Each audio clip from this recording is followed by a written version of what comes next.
தேனி மாவட்டத்தையும் இடுக்கி அணையையும் நமது முல்லைப்பெரியார் பென்னிக்குக்கு அணையையும் சுக்குநூறாக்கிவிடும் என்ற ஆபத்திலிருந்து அதை தடுத்து நிறுத்துவதற்காக நீட்டினோ நடைப்பயணத்திலும் இப்படி 7 நடைப்பயணங்கள் முதலில் 94 7 நடைப்பயணங்களை ஏறத்தாழ 6500 கிலோமீட்டர் நான் தோழர்களோடு நடந்திருக்கிறேன். எந்த இடத்திலும் நான் வாகனத்தில் ஏறி செல்ல மாட்டேன். இரவு எந்த இடத்திலே நிறுத்துகிறோமோ மீண்டும் காலையில் தங்குமிடத்திலிருந்து அதுவரை நடந்து வந்துதான் நான் சென்றிருக்கிறேன். அதில் பங்கேற்கிற இளைஞர்களை, மாணவர்களை, தொண்டர்களை வார்ப்பித்திருக்கிறேன், பக்குவப்படுத்தியிருக்கிறேன். மது போதைக்கு அடிமையாகி விடாமல் அவர்களை தடுத்திருக்கிறேன். பெற்றோர்களுக்கு அவர்கள் மரியாதை கொடுத்து, ஆசிரியர்களுக்கு மரியாதை கொடுத்து அவர்கள் நடந்து கொள்ள வேண்டும் என்பதையெல்லாம் ஒவ்வொரு கட்டத்திலும் சொல்லி அது வெற்றி பெற்றிருக்கிறது. ஆனால் தற்போதைய தமிழ்நாட்டு சூழ்நிலை அபாயகரமாக இருக்கிறது. எதிர்காலத்தை பற்றிய அச்சத்தை தருகிறது. கடைசியாக கோவை மாநகரில் ஒரு இளம் பெண்ணை, அந்த பெண் நேசித்த ஒரு இளைஞனோடு அமர்ந்து பேசிக்கொண்டிருந்த இடத்திற்கே 4 பேர் சென்று அந்த இளைஞனை அடித்து விரட்டிவிட்டு அந்த பெண்ணை நாராக நாசப்படுத்திய கொடுமையை பத்திரிகையில் படித்தே அதிர்ந்து போன நான் தனியாக வேலைக்கு போய்விட்டு இரவு வேலைகளில் வருகிற பெண்கள் அல்லது உறவினர் வீட்டுக்கு போய்விட்டு வருகிற பெண்களை தனியாக பார்த்தால், அவர்கள் நின்று கொண்டோ நடந்து கொண்டோ செல்வதை பார்த்தால் எனக்கு ஏற்படுகிற கவலையும் பயமும், இந்த நேரத்தில் போதையிலே வருகிற 4 மோட்டார் சைக்கிள்லையோ கார்லையோ உடனே அவர்கள் இறையை கண்ட பருந்து பாய்ந்து தூக்குவதைப் போல அந்த இளம்பெண்ணை தூக்கி சென்று நாசப்படுத்துவது அன்றாட நிகழ்வாகி வருகிறது. 24 மணி நேரத்திற்குள் இந்த கடைசியாக நான் குறிப்பிட்ட சம்பவத்தில் ஈடுபட்ட குற்றவாளிகளை காவல்துறை கைது செய்தது. நடந்து முடிந்த பிறகு காவல்துறை கைது செய்தது சரி, காவல்துறையினுடைய கடமை உணர்ச்சியை நினைவூட்டுவதாக இருந்தாலும் வருமுன் காப்பதுதான் இப்படிப்பட்ட அபாயங்களில் இருந்து தமிழ்நாட்டை காப்பாற்ற முடியும் என்ற வகையில் நான் இதில் பிரதானமாக போதைப் பொருட்கள், ட்ரக்ஸ் ப்ளஸ் கஞ்சா, இது கல்லூரி மாணவர்களிடத்திலே இந்த பழக்கம் பரவி வருகிறது. உயர்நிலைப்பள்ளி, மேல்நிலைப்பள்ளி மாணவர்களுக்கும் இந்த ஆபத்து வந்துவிட்டது. மிக வேதனைப்பட வேண்டிய அம்சம் என்னவென்றால், நான் வெட்கத்தோடும் வேதனையோடும் தலைகுனிவோடும் இந்த தமிழ் மண்ணில் அதை சொல்லுகிறேன். தமிழ்நாட்டில் இளம் பெண்கள், கல்லூரி பள்ளி மாணவ பெண்கள் சிலர் கூட குடிக்கவும் ஆரம்பித்து விட்டார்கள். இந்த போதைப் பொருளை பயன்படுத்தவும் ஆரம்பித்து விட்டார்கள். மதுவை கண்டுபிடிப்பது எளிது. காலி பாட்டில் கிடக்கும் அல்லது ஃபுல் பாட்டில் கிடக்கும். இது ஒரு ஸ்டாம்ப் பேப்பர் அளவில் போதைப் பொருள் வந்துடும். ஒரு துணுக்களவில் போதைப் பொருளை பயன்படுத்தலாம். கண்மூடி கண் திறப்பதற்குள் அடுத்தவர்கள் கையில் கொடுத்து விடலாம். இதை காவல்துறை இரும்பு கரம் கொண்டு ஒடுக்குவதைப் போல பள்ளிக்கூடங்களுக்கு பக்கத்திலே இருக்கக்கூடிய அங்காடிகள், அது சிறிய கடையாக இருந்தாலும் சரி, பெரிய வியாபார நிறுவனமாக இருந்தாலும் சரி, சல்லடை போட்டு சலித்து அங்கு போதைப் பொருளோ கஞ்சாவோ வைத்திருக்கிறாக விற்பதற்கு என்பதை கண்டறிய வேண்டும். காவல்துறையினுடைய உளவு பிரிவினர் விசாரித்தால் எந்தெந்த வட்டாரங்களில் இந்த கஞ்சா போதையை விநியோகித்து அதில் பணம் சம்பாதிக்கிறார் என்பதை கண்டுபிடித்து விடலாம். அதற்கு சிறப்பு சட்டத்தை சட்டமன்றத்திலே நிறைவேற்றி அவர்களுக்கு குறைந்தபட்சம் 7 ஆண்டுகளுக்கு குறையாத சிறை தண்டனை கொடுக்கப்படுகிற வகையில் அப்படி ஒரு சட்டத்தையும் நிறைவேற்றி அதிலே தீவிரமாக அரசு செயல்பட வேண்டும் என்பது என்னுடைய வேண்டுகோள். இப்பொழுது விழிப்புணர்வு ஏற்படுத்துவது, நாங்கள் நடந்து செல்கிற பாதையில் போக்குவரத்துக்கு எந்த இடையூறும் இருக்காது. இரண்டு பேர் தான் சாலை ஓரமாக நடந்து செல்வார்கள். கூட்டமாக வருகிற கட்சி தோழர்கள் பின்னாலே தான் வருவார்கள். நான் ஒரு குறிப்பிட்ட பேருக்கு ஒரு பிளட்டூன் கமாண்டர் என்பதை போல ஏற்பாடு செய்திருக்கிறேன். அவர்கள் இந்த போக்குவரத்தை ஒழுங்கு செய்து கொண்டு போகிற வருகிற வாகனங்களுக்கு இடையூறு இல்லாமல் அதை 7 நடைபெறத்திலும் எந்த இடத்திலும் ஒரு போக்குவரத்து தடைபட்டதில்லை. மாறாக காவல்துறையினர்களை பாராட்டினார்கள். நாங்கள் செய்கிற வேலையை உங்களுடைய அணிவகுப்பிலே வருகிற உங்களுடைய தம்பிமார்கள் செய்கிறார்கள் என்று.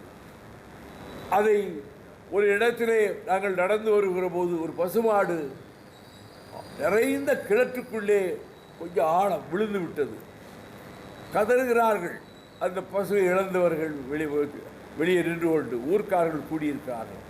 எங்கள் பையன்கள் கொச்சக்கயிறு வடக்கயிறுலாம் தயாராக வச்சிருப்போம். ஒரு 5 பேர் உள்ளே பாய்ந்து அந்த பசுமாட்டை பாதுகாப்பாக வெளியே கொண்டு வந்து சேர்த்தார்கள். இது ஒரு நடைபயணத்தில் நடைபெற்ற ஒரு நிகழ்ச்சி. ஆக நடைபயணம் போக்குவரத்தை ஒழுங்குபடுத்துவதற்கும் பயன்படும். போதைப் பொருளினுடைய கொடுமையையும் கஞ்சாவின் கொடுமையையும் மூளை நரம்பு பாதிக்கப்பட்டு கொஞ்ச காலத்திலேயே அவர்கள் அது செயல் இழந்து தான் என்ன செய்கிறோம் என்பது தெரியாமலே தாயை அடிப்பது, தகப்பனை அடிப்பது, காசு கொடு, கஞ்சா வாங்க, போதைப் பொருள் வாங்க காசு கொடுன்னு மிரட்டி வாங்குவது, இது வளர ஆரம்பித்து விட்டது. பஞ்சாப் இன்றைக்கு கெட்டு சீர்கெட்டு விட்டது. பஞ்சாப் மாநிலம் இந்த ட்ரக்ஸ்னால. அதுபோன்ற அவல நிலை நம் தாய் தமிழகத்தில் ஏற்பட்டுவிடக்கூடாது என்பதற்காக எப்படி வேலிக்கருவலை மரங்களை கூட அகற்ற வேண்டும் என்று நான் பயணம் மேற்கொண்டிருக்கிறோம். அதை போல தமிழகத்திற்கு வாழ்வாதாரங்களை காப்பதற்கு வளரும் தலைமுறை, இளம் தலைமுறை, மாணவர் சமுதாயம் இவற்றை ஆரோக்கியமான முறையிலே அவர்கள் வார்ப்பிக்கப்படுவதற்கு எங்கள் நடைபயணம் நிச்சயமாக பயன்படும். ஏனெனில் ஒவ்வொரு ஊரிலும் நாங்கள் நடைபயணம் போகிற வழியில் நான் குறைந்தது 1/2 மணி நேரம் பேசுவேன். பெரிய நகரமாக இருந்தால் அங்கு பேசுவதற்கு வெளியிலிருந்து தலைவர்களை அழைத்து கொண்டு வந்து பேசுவேன். இப்பொழுது ஜனவரி 2ஆம் தேதி என்னுடைய சமத்துவ நடைபயணம் தொடங்குகிறது. திருச்சிராப்பள்ளியில் தொடங்கி வைப்பவர் திராவிட மாடல் நல்லாட்சி நடத்துகின்ற மாண்புமிகு முதலமைச்சர் தளபதி ஸ்டாலின் அவர்கள். முதல் நிகழ்ச்சியில் இந்திய யூனியன் முஸ்லீம் லீக்கினுடைய அகில இந்திய தலைவர் பேராசிரியர் கதர் மைதீன் அவர்களும், விடுதலை சிறுத்தைகள் கட்சியின் நிறுவன தலைவர் தொல் திருமாவளவன் அவர்களும், திராவிடர் கழகத்திலிருந்து அண்ணன் வீரமணி மும்பை சென்று விடுவதால் அவர்களுடைய பிரதிநிதியும் தொடங்கி வைக்கிற இடத்திலே பேசுவார்கள். இந்திய கம்யூனிஸ்ட் கட்சி, மார்க்சிஸ்ட் கம்யூனிஸ்ட் கட்சி, ஜவஹர்லாலுடைய அமைப்பு, இவர்களெல்லாம் மணப்பாறையிலே நடைபெறுகிற கூட்டத்தில் பேசுவார்கள். நடைபயணம் நிறைவு பெறும் தருவாயில் எனக்கு மேடை போடப்பட்டிருக்கும், ஒலிபெருக்கி வைக்கப்பட்டிருக்கும், பேசுவார்கள். அதை போல ஆதித்தமிழர் பேரவை, நாகை திருவள்ளூருடைய தமிழ் புலிகள் கட்சி, கோவை ராமகிருஷ்ணன் அவர்களுடைய தந்தை பெரியார் திராவிடர் கழகம், கொளத்தூர் பணி நடத்துகின்ற திராவிடர் விடுதலை கழகம், வேல்முருகன் நடத்துகின்ற தமிழக வாழ்வுரிமை கட்சி, இப்படிப்பட்ட கட்சி தலைவர்களெல்லாம் திண்டுக்கல், வாடிப்பட்டி, கொடைரோடு ஆகிய இடங்களில் அவர்களுடைய வசதிக்கேற்றவா அந்த நாட்களிலே வந்து பேசுவார்கள். நிறைவு நிகழ்ச்சியில் கவிப்பேர் அரசு வைரமுத்து அவர்களும், புரட்சி தமிழர் நடிகர் சத்யராஜ் அவர்களும் பங்கேற்கிறார்கள். தற்சார்பு விவசாயிகள் சங்கத்தைச் சேர்ந்த ஈரோடு பொன்னையன் அவர்களும், கலைத்துறையில் இருந்து கொண்டு ஈழத்தமிழர் அவலங்களை படங்களாக எடுத்த புகழேந்தி தங்கராந்தி அவர்களும், ஆங்காங்கு நிகழ்ச்சிகளிலே கலந்து கொள்வார்கள். இந்த பயணத்தில் மாணவர்கள் 2-3 நாள்லேயே பொக்கலை வந்துடும். டாக்டர்கள் அதற்காக ஏற்பாடு பண்ணியிருக்கேன், ஆம்புலன்ஸ் ஏற்பாடு பண்ணியிருக்கேன், மருந்துகள் எல்லா விதமான மருந்துகளும் அடங்கிய ஒரு வேன் டாக்டர் ரொகையா தந்திருக்கிறாரு. ஆகவே ஒரு பயணி நடைபயணிக்கு சிறிது உடல்நலமில்லை என்றாலும் உடனடியாக மருத்துவ வசதி கொடுக்கப்பட்டுவிடும். அப்படித்தான் நாங்கள் நடத்தி வந்திருக்கின்றோம். அதன் பிறகு அவர்களுடைய பொழுதுபோக்குக்கல்ல, அவர்களுடைய நேரத்தை பயன்படுத்துவதற்காக ஒவ்வொரு இரவிலும் உணவு முடிந்தவுடன் ஒரு திரைப்படம் அவர்களுக்கு போட்டு காண்பிக்கப்படும். நான் அதில் தேர்ந்தெடுத்திருக்கிறேன். 11 நாளைக்கு 13 படம் தேர்ந்தெடுத்திருக்கிறேன். 1-2 மாறலாம். முதல் படம் கிமு 419 பாரசீக சக்கரவர்த்தியின் 2 லட்சம் படை வீரர்களை தெர்மாப்ளே என்கிற இடத்தில் ஸ்பார்ட்டா என்ற சிறிய நகர நாட்டினுடைய வீரர்கள் யோனிடாஸ் தலைமையில் 300 பேர் 6 மாத காலம் தடுத்து வைத்தது வரலாற்றின் அதிசயிக்கத்தக்க சம்பவம். நான் கல்லூரியில் ப்ரீ யூனிவர்சிட்டி படிக்கும்போது எங்கள் பேராசிரியர் டிமல் அதை வர்ணித்து காட்டியதனால் நான் அதை வாங்கி படித்தேன். அந்த படத்தை 300 என்ற தலைப்பிலே வந்திருக்கிறது. அதை ஒரு நாளைக்கு போடுவோம். ஒரு நாளைக்கு கப்பலோட்டிய தமிழனை போடுவோம். ஒரு நாளைக்கு நாடோடி மன்னன் படம், ஒரு நாள் வீரபாண்டிய கட்டபொம்மன் படம், ஒரு நாள் சிவகங்கை சீமை படம். இப்படி பட வரிசையில் ஒன்று இப்போ லேட்டஸ்டாக வந்து பைசன், அது ஒரு படம். அந்த படத்திலிருந்து உங்களுக்கு ஒரு மெசேஜ் கிடைக்கணும். அப்படித்தான் நான் இரவு வேளைகளை பயன்படுத்தி கொண்டு போகிற போதே எல்லாம் சமம்தான். நான் தலைவன், அவன் தொண்டன்கிற முறை இல்லை. நானும் ஒரு நடைப்பயணி, அவர்களும் நடைப்பயணிகள். போகும்போதே 2 பேர் அழைச்சி பேசிக்கிட்டே போவேன். குடும்ப நிலைமை, அப்பா என்ன செய்கிறாங்க, கூட பிறந்தவங்க என்ன செய்கிறாங்க, அண்ணன் தம்பி ஒற்றுமையாக இருக்கணும், எல்லாத்தையுமே நட்பு ரீதியாக பேசிட்டு வந்து ஒரு ஃபோட்டோ எடுத்துக்கிடுவாங்க. பிறகு அவர்களுக்கு சான்றிதழ் எல்லாம் நிகழ்ச்சி முடிந்த பிறகு கொடுக்கப்படும். நிறைவு நிகழ்ச்சி மதுரையிலே பொங்கலுக்கு ஒரு நாளைக்கு முன்னதாக ஜனவரி 12 அது நிறைவு பெற இருக்கிறது. இப்பொழுது 3 மையங்களில் தேர்வு முடிந்து விட்டது. தென் மாவட்டங்களுக்கு கரிகப்பட்டி என் கிராமத்து வீட்டிலேயே தேர்வு நடத்தினோம். அடுத்து மதுரையிலே 8 மாவட்டங்கள் பங்கேற்றன. நேற்று திருச்சியிலே 8 மாவட்டங்கள் பங்கேற்றன. இதுவரை 330 பேர் தேர்வு செய்யப்பட்டிருக்கிறார்கள். இன்னும் ஒரு 400 பேர் தேர்ந்தெடுக்கப்பட்டார். 700லிருந்து 750 பேர் வரை. இவர்கள் அனைவருக்கும் முறையாக அவர்கள் தங்குவதற்கு வசதி, காலை இயற்கை உபாதைகளை கழிப்பதற்கு ஏற்ற இடங்கள், காலையில் ஒரு நல்ல சிற்றுண்டி, இடைவேளையிலே அங்காங்கு இருக்கக்கூடிய தென்னந்தோப்பு அதிபர்கள் எங்களுக்கு இளநி வெட்டி கொண்டு வந்து கொடுத்துருவாங்க அவங்களே. அப்படி இடையில ஒரு இருப்பாங்க. சில இடங்களில் கோயம்புத்தூரில் கிடைக்கிற அப்பட்டு மாதிரி ஸ்வீட்டு வாங்கி கொண்டாந்து கொடுப்பாங்க. பையங்களை ஹாஸ்டல் லைஃப் மாதிரி தான் இந்த நடைப்பயணிகள் அதை அனுபவிப்பார்கள். 7 நடைப்பயணம் நடத்தியிருக்கிறேன். 8வது நடைப்பயணம். இது முக்கிய காரணம் கஞ்சா, ட்ரக்ஸ், போதைப்பொருள், மதுவை எதிர்த்து நடைபயணம் போனேன். லட்சக்கணக்கான மக்கள் சாலைகளிலே வந்து தாய்மார்கள் கொளுத்தும் வெயிலே என்று வரவேற்றார்கள். இந்த டாஸ்மாக் இது என் பிள்ளைகளை கெடுத்து பொம்பளை பிள்ளையை வீட்டில் விட்டுட்டு வர முடியலன்னு சொன்னார். எங்கள் கிராமத்திலே கூட டாஸ்மாக் சுத்தமாக ஒழிச்சிட்டோம். ஆனால் முழுமையான மதுவிலக்கு கொண்டு வரப்படவில்லை. முழுமையான மதுவிலக்கு கொண்டு வர வேண்டும் என்பது எங்களுடைய வேண்டுகோள் அரசாங்கத்துக்கு. அதைவிட பேராபத்து இப்பொழுது போதைப் பொருளாலும் இந்த கஞ்சாவினாலும் ஏற்பட்டிருப்பதனால் அதை முற்றாக தமிழ்நாட்டில் இல்லாமலாக்கவும். அடுத்த ஒரு கவலைப்படுகிற செய்தி, நான் படிக்கிற காலத்தில் கல்லூரிகளிலே சாதி சங்கம் கிடையாது மாணவர்களுக்கிடையில். இப்பொழுது மாணவர்களுக்கிடையிலேயே சாதி சங்கங்கள் வந்துவிட்டன. அது மட்டுமல்ல, ஒரு விதமான கயிறு கட்டினார் இன்ன ஜாதி, தோள்பட்டையிலே கயிறு கட்டினார் இன்ன ஜாதி என்று அடையாளப்படுத்தி கொண்டு மோதல் வருகிறது. இப்போ பிரசிடென்சி காலேஜில் நான் எம்ஏ படித்தேன். நான் படித்த காலத்தில் ஜாதினா யாருக்கும் தெரியாது, மதம்னா யாருக்கும் தெரியாது. இப்பொழுது 3 மாதத்துக்கு ஒரு முறை 2-3 பிரிவுகளுக்குள்ளே மோதல் நடக்குது. வீட்டிலேருந்து வரும்போதே அறிவாளும் வெட்டுக்கத்தி பட்டாக்கத்தையும் கொண்டு வந்து தாக்கிக்கிறாங்க.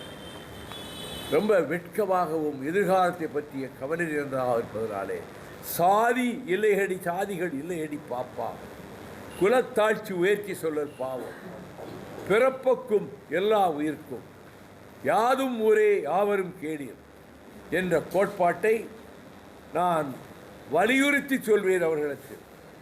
எனவே இனிமேல் கல்லூரிகளிலோ பள்ளிகளிலோ சாதி அடிப்படையில் அமைப்புகள் அமைக்கக்கூடாது. அதை விழிப்புணர்வுக்காகவும் நான் அவர்களுக்கு சொல்லுகிறேன். ஆகவேதான் இந்த சமத்துவம், ஜாதி முதல் மதம் முதல் இல்லாத சாதி மத வேறுபாடை தவிர்த்து சகோதரத்துவ உணர்வு இளம் தலைமுறையிடம் மாணவ பருவத்தில் ஏற்பட வேண்டும் என்பதற்காகத்தான் இதை செய்திருக்கிறேன். எனக்கு மிகுந்த மகிழ்ச்சி. கடந்த 3 கேம்பில் நிறைய பட்டதாரி மாணவர்கள் வந்து சேர்ந்திருக்கிறாங்க. பெற்றோர் அனுமதியோடு படித்து கொண்டிருக்கிற மாணவர்கள் வந்திருக்காங்க. அவங்க படிப்பு கெட்டு போய் விடுவேன்னு சொன்னபோது எங்களுக்கு செமஸ்டர் லீவு, இடையில் 4 நாள் லீவு வருது, அப்பா போக சொன்னார், நாங்கள் டீச்சர்கிட்ட சொல்லிட்டு தான் வந்தோம்.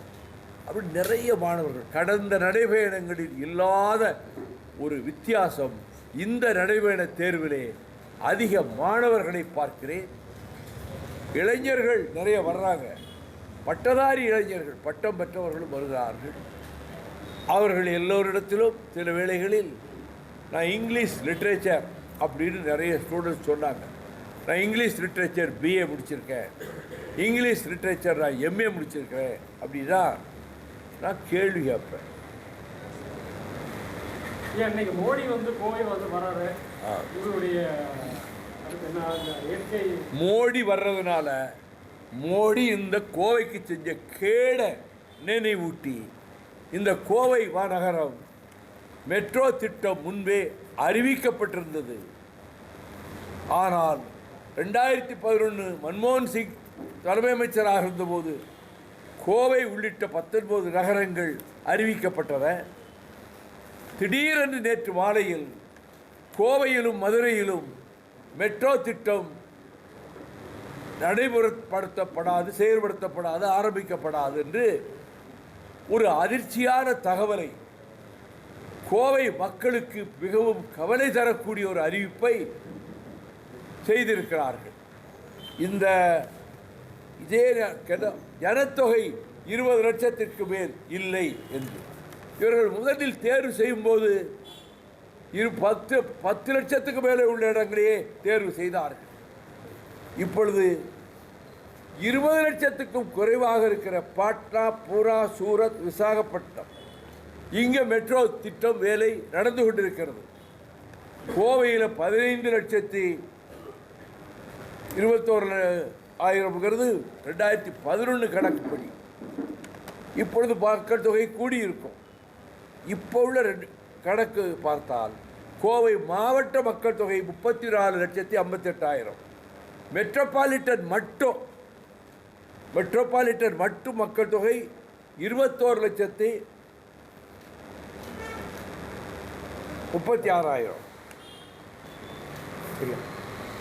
விசாகப்பட்டினம், கொச்சி இவற்றில் மக்கள் தொகை குறைவு. ஆனால் அங்கே மெட்ரோ திட்டம் செயல்படுகிறது. இது வந்து மெட்ரோவை கவர்ன் பண்ணுறது metro railways corporation and maintenance. அவங்க தான் 2002 ஆக்ட் படி அவங்க தான் இது பண்ணுறாங்க. அட்மினிஸ்ட்ரேட்டிவ் கண்ட்ரோல் வந்து ஹவுசிங் அண்ட் அர்பன் அஃபேர்ஸ் அந்த மினிஸ்ட்ரி தான் இதை நிர்வகிக்கக்கூடிய இடத்தில் இருக்கிறது. இப்பொழுது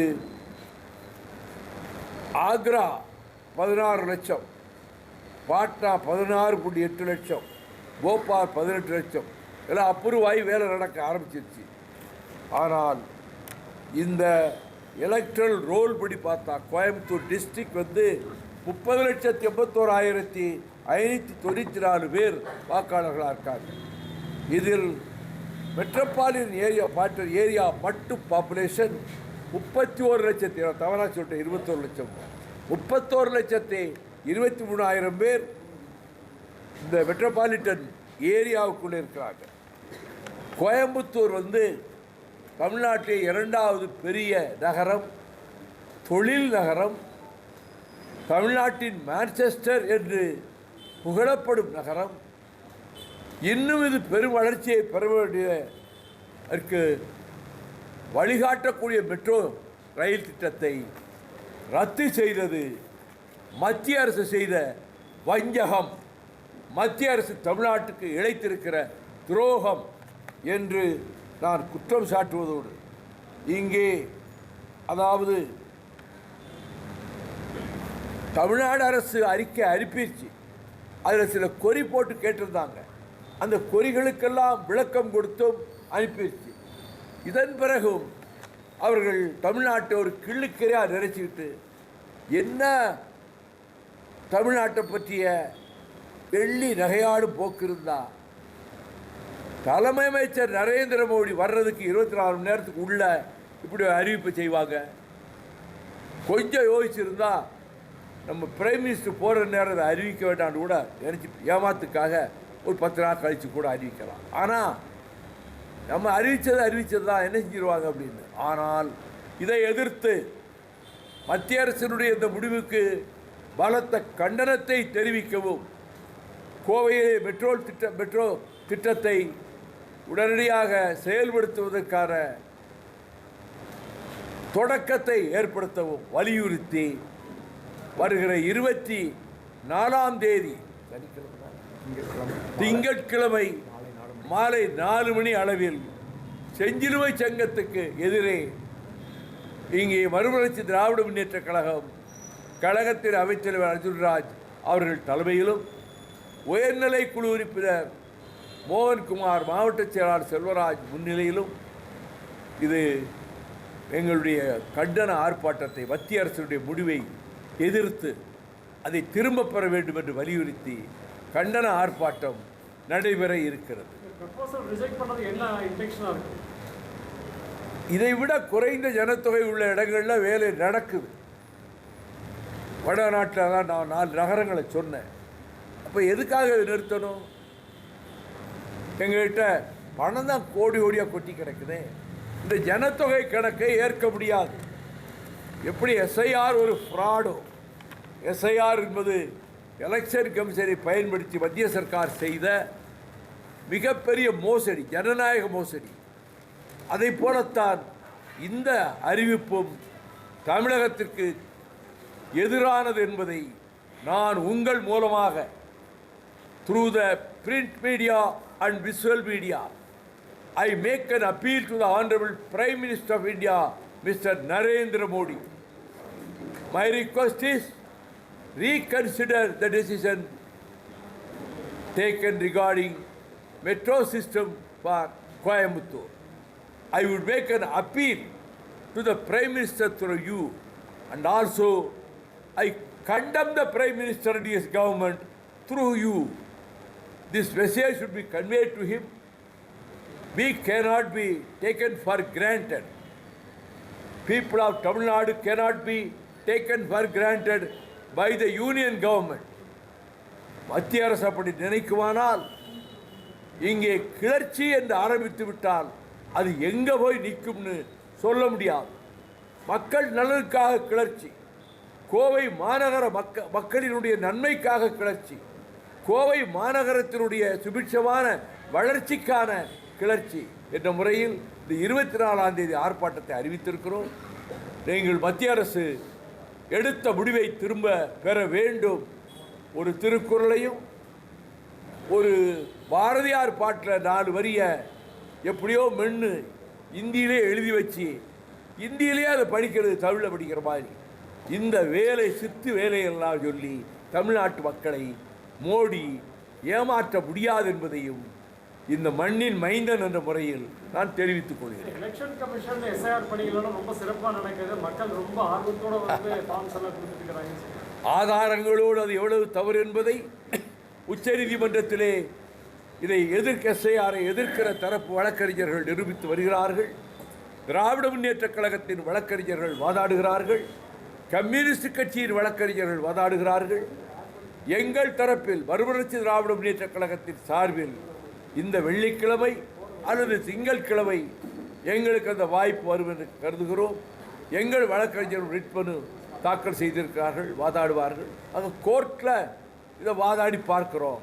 ஆனால் எலெக்ஷன் கமிஷனுடைய போக்கு ஒரு சார்பாக இருப்பதனால் மத்திய அரசு இந்த போக்கை மாற்றிக்கொள்ள வேண்டும் என்பதை மீண்டும் வலியுறுத்துகிறோம். இந்த எஸ்ஐஆர் என்கின்ற இந்த ஃப்ராடுலண்ட் மீன்ஸ் இது நிறுத்தப்பட வேண்டும். தமிழ்நாட்டில் எஸ்ஐஆரை கொண்டு வந்து நிலைநாட்ட உட்படக்கூடாது என்பதையும் நான் இங்கே வலியுறுத்திக் கொள்கிறேன். ராமேஸ்வரத்தில் இப்போ 12ஆம் வகுப்பு மாணவி வந்து இப்போ கத்தியில் குத்தி கொலை பண்ணியிருக்காங்க. இப்போ காதலிக்க மறுத்து பெற்றார். தொடர்ந்து இந்த மாதிரி பிரச்சனைகள் வந்து தமிழ்நாட்டில் சட்ட ஒழுங்கு சீர்குலைஞ்சிட்டு இருக்கு. இது சம்பந்தமாக இப்போ நடைபயணம் போக வேண்டிய அவசியம் இருக்கா? இது எப்படி பார்க்குறீங்க? நான் போதைப் பொருள் கஞ்சாவை மட்டும் சொல்லவில்லை.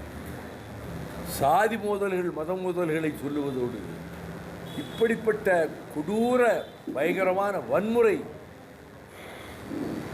இளம் உள்ளங்களிலே ஏற்படுவது பெரும் கவலையையும் அச்சத்தையும் தருவதால் அதற்கும் அந்த ஊர் திரண்டிருக்கக்கூடிய இடங்களிலே அது பற்றி அவர்கள் மனதில் படும்படியாக நான் வேண்டுகோள் விடுப்பேன்.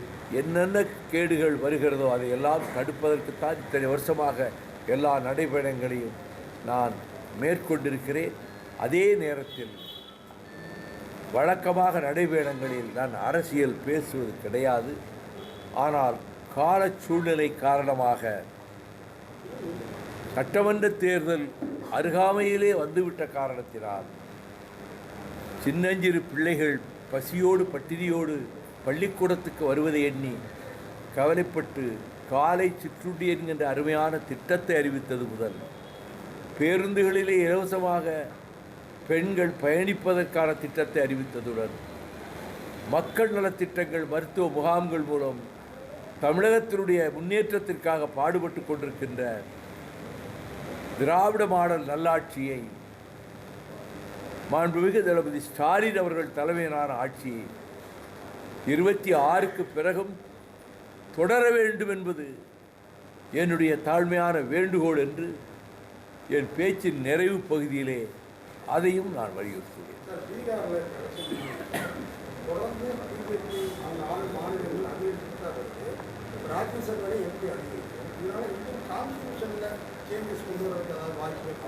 கான்ஸ்டிடியூஷன் should be reviewed சொல்லி டாக்டர் அம்பேத்கர் தான் அரசியல் சட்டத்தை தீட்டியவர்.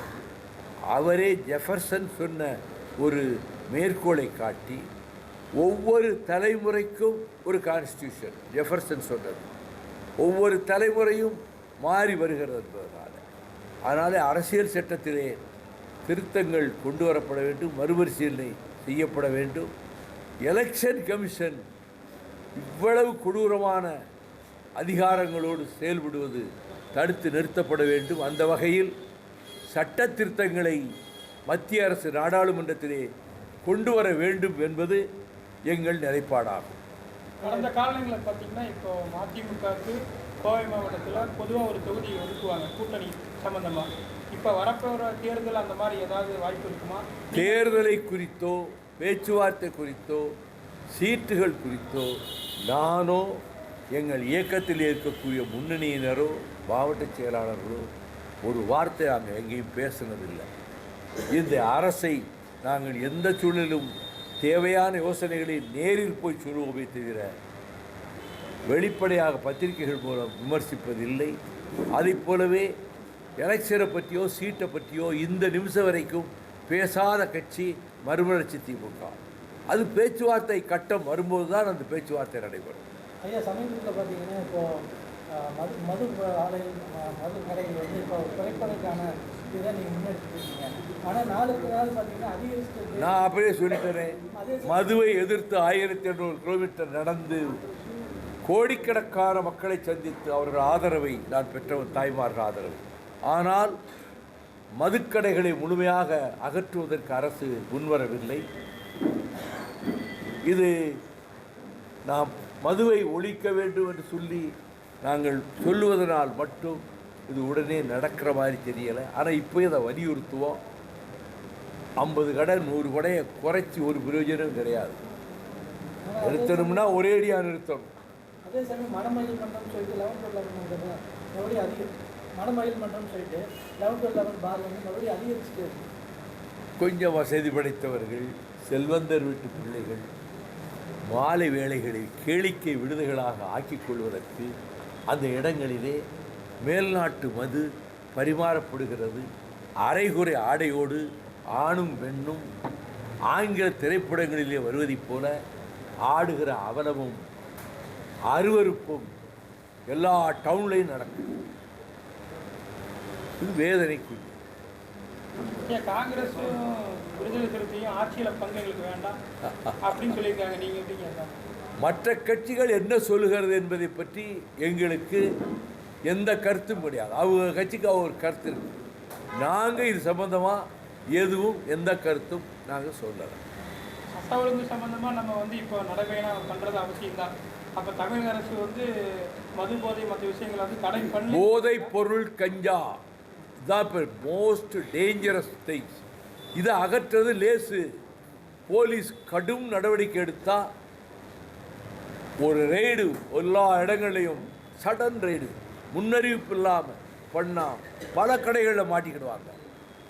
சட்டத்தை கொண்டு வந்து சட்டமன்றத்தில் குறைந்தபட்ச தண்டனை 7 ஆண்டுகள் என்ற வரையில் கஞ்சா வைத்திருந்தாலும் சரி, கஞ்சா விற்பனை செய்தாலும் சரி, போதைப் பொருள் வைத்திருந்தாலும் விற்பனை செய்தாலோ 7 ஆண்டுகளோ அல்லது 10 ஆண்டுகளோ சிறை தண்டனை என்று அரசு சட்டம் இயற்ற வேண்டும். கல்ஃப் கண்ட்ரீஸில் ட்ரக்ஸ் உள்ளே போகவே முடியாது. காரணம் ஸ்ட்ரிஞ்சன்ட் பனிஷ்மெண்ட், கடுமையான தண்டனை. அதனால் அங்கே போதைப் பொருளை எவரும் வச்சுட்டு இருக்க கிடையாது. அந்த போதைப் பொருள் ஆபத்து வளைகுடா நாடுகளில் இல்லை.